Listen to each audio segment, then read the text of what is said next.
Assalamualaikum warahmatullahi wabarakatuh. Kami dari kelompok 10. Di video kedua ini kami akan membedah topik manajemen performal database besar menggunakan teknik table partitioning langsung pada DBMS MySQL. Sebelum kita demo, perkenalkan, saya Teguh Wicaksono. Saya Yanori Tafalukiansa. Saya Muhammad Yanuar Putra Wibowo.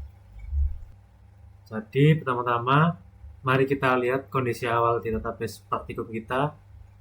Di bagian 1 kami membuat tabel bernama transaksi normal.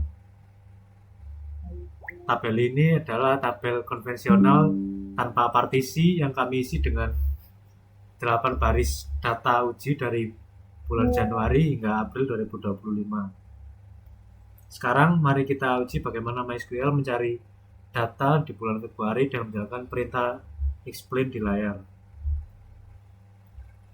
Lalu kita bedah hasil explain untuk tabel normal ini. Perhatikan di kolom type, di sana tertulis all, ini artinya MySQL melakukan full scan table.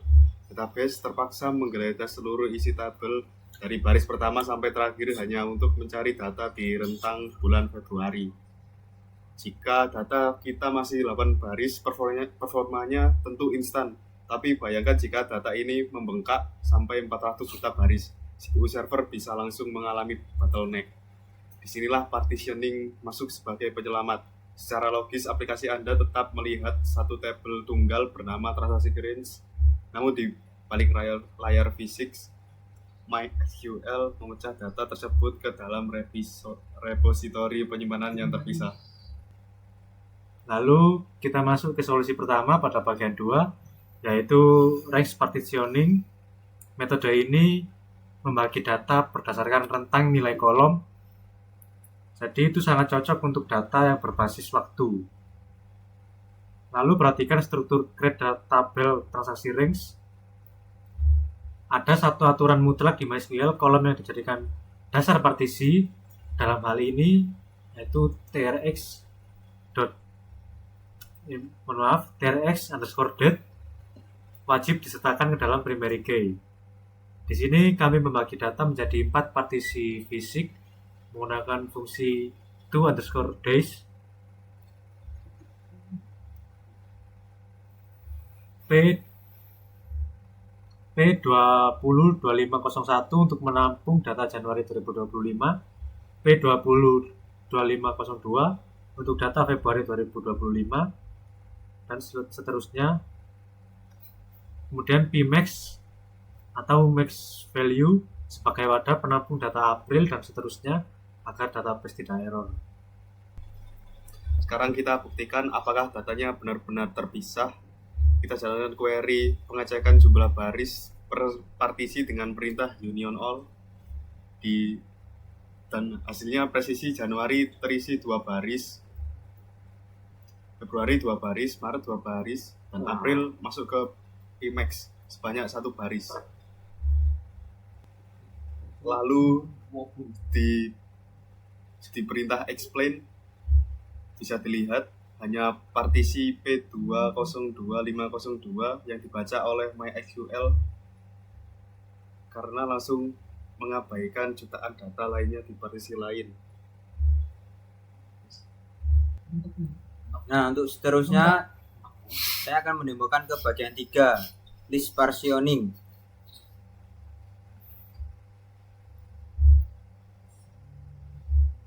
Nah, di sini saya akan mengambil alih terminal untuk mendemokan bagian 3, yaitu list partitioning.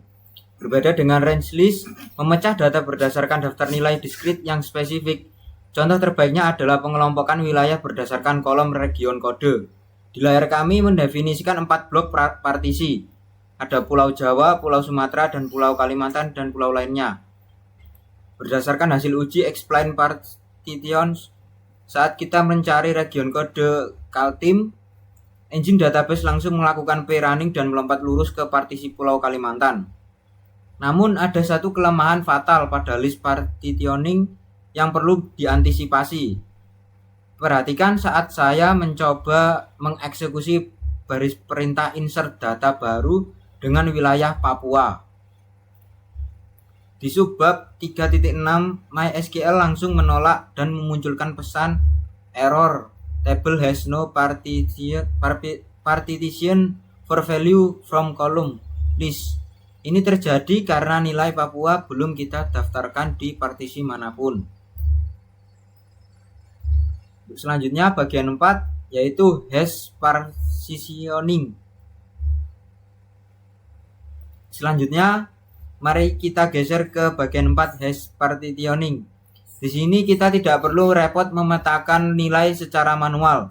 Kita cukup menyerahkan rumusnya kepada MySQL dengan sintaks partition by hash buka kurung customer ID partition 4. MySQL akan membagi beban data secara otomatis ke dalam 4 partisi dari P0 sampai P3 menggunakan rumus matematika sisa bagi atau modulo. Seperti simulasi komputasi yang tampil di layar, customer ID 301 menghasilkan nilai mod 1 sehingga masuk ke partisi P1. Sedangkan customer ID 304 akan menghasilkan nilai mod 0 sehingga masuk ke P0. Karakteristik utama hash ini adalah mengejar distribusi data yang seimbang di seluruh file fisik penyimpanan. Jadi sekarang mari kita bedah pada bagian 6 mengenai manajemen siklus hidup data atau data life cycle. Andaikan di tabel produksi real kita ini memiliki data transaksi historis sebanyak 400 juta baris misalnya. Lalu perusahaan wajib mengosongkan atau mengarsipkan data yang usianya sudah lebih dari 1 tahun. Pada tabel normal, Anda terpaksa mengeksekusi perintah manipulasi data, yaitu delete from transaksi normal where TRX date. Perintah ini sangat berbahaya di level production karena akan memicu penguncian baris tabel atau table log, memakan waktu puluhan menit, mendongkrak penggunaan CPU, dan juga membuat replikasi database ke server backup mengalami delay. Namun, perhatikan betapa cepatnya solusi jika kita menggunakan tabel berbasis range partitioning.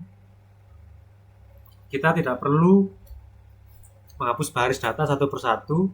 Kita cukup mengeksekusi perintah data definition language atau DDL menggunakan perintah alter table transaksi range drop partition.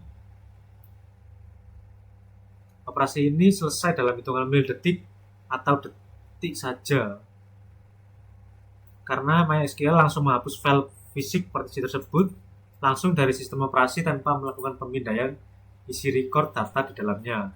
Jadi sangat cepat dan juga aman. Lalu sebagai kesimpulan dari kelompok kami, seperti tabel komparasi yang kami buat, gunakan REX jika aplikasi Anda bergantung pada rotasi waktu. Lalu gunakan list jika segmentasi data yang sifatnya kategoris atau regional terstruktur.